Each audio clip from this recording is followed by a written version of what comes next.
കോഴിക്കോട് താമരശ്ശേരിയിൽ മകൻ അമ്മയെ വെട്ടിക്കൊലപ്പെടുത്തി ആശിക മയക്കുമരുന്നിന് അടിമയാണെന്ന് പോലീസ് പറയുന്നു. താമരശ്ശേരി കൈതപ്പൊയിൽ ഈ ക്രൂരമായ കൊലപാതകം ഉണ്ടായത്. എന്താണ് ഈ കൊലപാതകത്തിലേക്ക് നയിച്ചത് എന്ന കാര്യത്തിൽ ഇപ്പോൾ നമുക്ക് വ്യക്തതയില്ല. ബാംഗ്ലൂരിലെ ഡി-അഡിക്ഷൻ സെന്ററിലായിരുന്നു ഈ സുബൈദയുടെ മകൻ ആഷിഖ് എന്ന് നാട്ടുകാർ പറയുന്നു. ഈ മയക്കുമരുന്നിന് അടിമയായ ആഷിഖ് അവിടെ ചികിത്സയിലായിരുന്നു. സുബൈദയെ ആഷിഖ് വെട്ടുകയായിരുന്നു. പിന്നാലെ തന്നെ സുബൈദ കൊല്ലപ്പെടുകയും ചെയ്തു. ഇതിനുശേഷം ആഷിഖ് ഇവിടെ നിന്ന് ഓടി രക്ഷപ്പെട്ടു. എന്താണ് നമ്മുടെ മക്കൾക്ക് സംഭവിക്കുന്നത്? ലഹരിയിലേക്ക് എങ്ങനെ നമ്മുടെ മക്കൾ അഡിക്റ്റായി മാറുന്നു? ഒരു ചെറിയ തുടക്കമാണ് ഈ ലഹരി മയക്കുമരുന്നിന്റെയൊക്കെ ഉത്ഭവങ്ങൾ. പലപ്പോഴും സ്റ്റഡി ടൂറുകളിലൂടെ, അതേപോലെ തന്നെ കല്യാണ തലേന്ന് ഒത്തുകൂടുന്ന ആളുകളുടെ ആ കൂട്ടങ്ങളിലൂടെ, കൂട്ടുകാരൊന്നിച്ചുകൊണ്ടുള്ള തെറ്റായ രൂപത്തിലുള്ള അപഥ സഞ്ചാരങ്ങളിലൂടെ, അതുപോലെ തന്നെ ചീത്തയായ കൂട്ടുകെട്ടുകളിലൂടെയൊക്കെ മനുഷ്യർ, നമ്മുടെ കുട്ടികൾ എന്ന് ലഹരിയുടെ അടിമകളായി പതുക്കെ പതുക്കെ മാറുകയാണ്.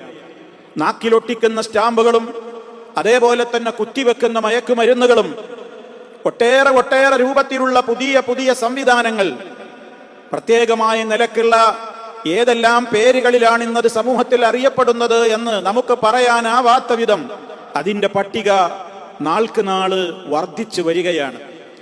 സിന്തറ്റിക് ഡ്രഗ്സുകളാണ് ആളുകൾ ഇന്ന് ഉപയോഗിച്ചു കൊണ്ടിരിക്കുന്നത്. സിന്തറ്റിക് ലഹരി മരുന്നുകൾ ഉപയോഗിച്ചു കൊണ്ടിരിക്കുകയാണ്. എത്രത്തോളം അതിന് അഡിക്റ്റ് ആകുന്നു എന്നുള്ളതിന്റെ ഏറ്റവും വലിയ രൂപത്തിലുള്ള മാരകമായ പ്രതിഫലനമാണ് സഹോദരങ്ങളെ നമ്മൾ ഈ കേട്ടത്.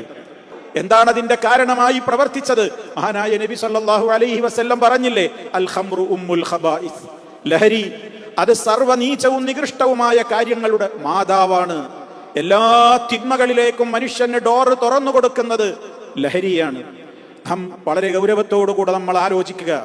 ലഹരിക്ക് അഡിക്റ്റായ, ലഹരിക്ക് അടിമപ്പെട്ടിട്ടുള്ള ആളുകളുടെ ഒക്കെ ചരിത്രം പരിശോധിച്ചാൽ ഒരു ചെറിയ തുടക്കമാണ്. ആരോ നൽകിയ ഒരു ബീഡി, ആരോ നൽകിയ ഒരു സിഗരറ്റ്, ഒന്ന് പുകച്ചു നോക്ക്, ഒരു പുകച്ചുരുൾ, ഒരു കവിൾ പുകക്കൂ എന്ന് പറഞ്ഞുകൊണ്ട് കൊടുത്ത് തുടക്കം കുറിപ്പിച്ചിട്ട് പിന്നീട് മക്കളെ നശിപ്പിക്കുവാൻ വേണ്ടി സമൂഹത്തിലുള്ള ഇത്തരത്തിലുള്ള മയക്കുമരുന്ന് ലോബികൾ നൽകിക്കൊണ്ടിരിക്കുന്ന ഈ ചതിക്കുഴികളിൽ നമ്മുടെ മക്കൾ വീണു പോവുകയാണ്.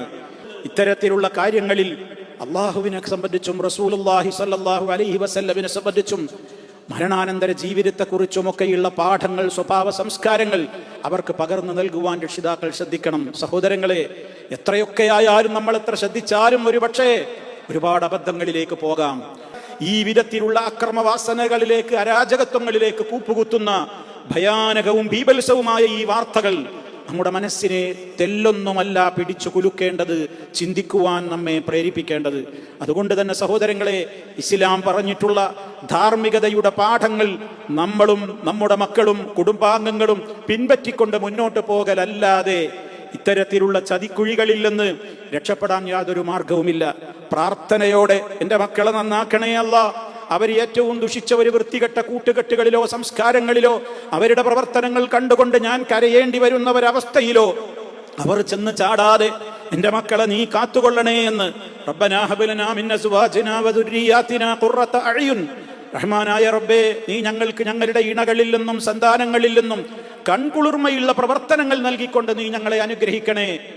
ഭക്തന്മാരായ ആളുകൾക്ക് നേതാക്കളാകുവാൻ പോലും പ്രാപ്തരായി തീരുന്ന ഒരു ഉന്നതമായ സ്വഭാവ മൂല്യങ്ങളിലേക്ക് നീ ഞങ്ങളെ എത്തിക്കണേ എന്നൊക്കെ അർത്ഥം വരുന്ന അത്തരത്തിലുള്ള പ്രാർത്ഥനകൾ പ്രാർത്ഥിക്കുകയും ജാഗ്രത കൈവിടാതെ അവരുടെ ഒപ്പം കൂടി നിന്ന് മാതൃകാ ജീവിതം നയിക്കുകയും ചെയ്താലേ രക്ഷിതാക്കളെ ഇതിനൊക്കെ ഒരളവോളം നമുക്ക് പരിഹാരം ചെയ്യുവാൻ സാധിക്കുകയുള്ളൂ.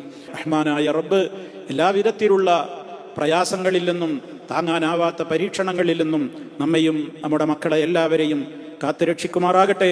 റബ്ബന തഖബ്ബൽ മിന്നാ ഇന്നക അൻതസ് സമീഉൽ അലീം. اللهم صل على محمد وعلى آل محمد والحمد لله رب العالمين والسلام عليكم ورحمة الله وبركاته.